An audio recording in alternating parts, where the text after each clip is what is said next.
दोस्तों नमस्कार, हिंदी कुंज में आप सभी लोगों का स्वागत है। आज हम लोग बात करने चल रहे हैं वैश्विक आर्थिक मंदी और भारतीय अर्थव्यवस्था की चुनौतियां विषय पर निबंध या लेख के बारे में। इस तरह के प्रश्न आपकी परीक्षाओं में आ सकते हैं कि वैश्विक आर्थिक मंदी और भारतीय अर्थव्यवस्था की चुनौतियां क्या हैं और इसमें क्या क्या सुधार किए जा सकते हैं। यदि इस तरह के प्रश्न आपकी परीक्षाओं में लेख लिखने के रूप में आते हैं तो आप किस प्रकार लिख पाएंगे, यहाँ पर नमूने के तौर पर बात की जा रही है।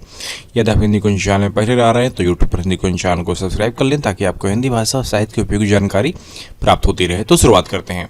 देखिए, आप लिखिएगा कि वर्तमान समय में पूरी दुनिया वैश्विक आर्थिक मंदी की चपेट में है।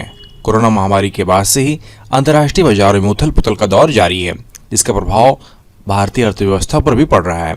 यूक्रेन रूस युद्ध, तेल की बढ़ती कीमतें, मुद्रास्फीति और बेरोजगारी जैसी समस्याओं ने आर्थिक सुधार की प्रक्रिया को धीमा कर दिया है। भारत की अर्थव्यवस्था ने पिछले कुछ वर्षों में कई उतार चढ़ाव देखे हैं।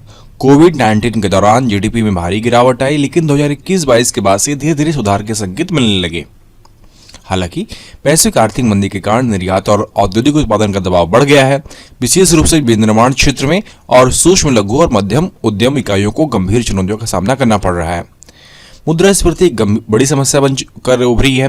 भारतीय रिजर्व बैंक ने ब्याज दरों में वृद्धि करके मुद्रास्फीति को नियंत्रित करने का प्रयास किया, लेकिन इससे कर्ज लेने की लागत बढ़ गई, जिससे व्यापार और उपभोक्ता खर्च पर नकारात्मक प्रभाव पड़ा है। खाद्य और ईंधन की कीमतों में वृद्धि ने आम आदमी की क्रय शक्ति को कमजोर कर दिया है। रोजगार के क्षेत्र में भी स्थिति चिंताजनक है। औपचारिक क्षेत्रों में नौकरियों की वृद्धि दर धीमी हुई है, जबकि असंगठित क्षेत्र में कामगारों को आय के अवसरों में कमी का सामना करना पड़ रहा है।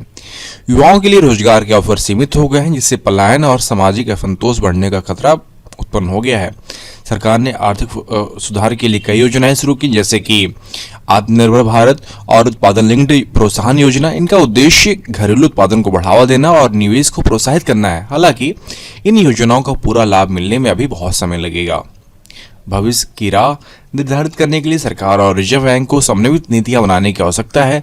मुद्रास्फीति पर नियंत्रण, रोजगार सृजन और निर्यात को बढ़ावा देने वाले उपायों पर ध्यान केंद्रित करना होगा। साथ ही साथ वैश्विक अनिश्चितताओं के बीच भारत को अपनी आर्थिक स्थिरता बनाए रखने के लिए दीर्घकालिक रणनीति तैयार करनी होगी।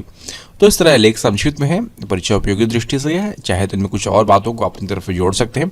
आशा करता हूँ कि वीडियो बहुत ही आपके लिए उपयोगी सिद्ध होगा। वीडियो देखने के लिए आप सभी का बहुत बहुत धन्यवाद।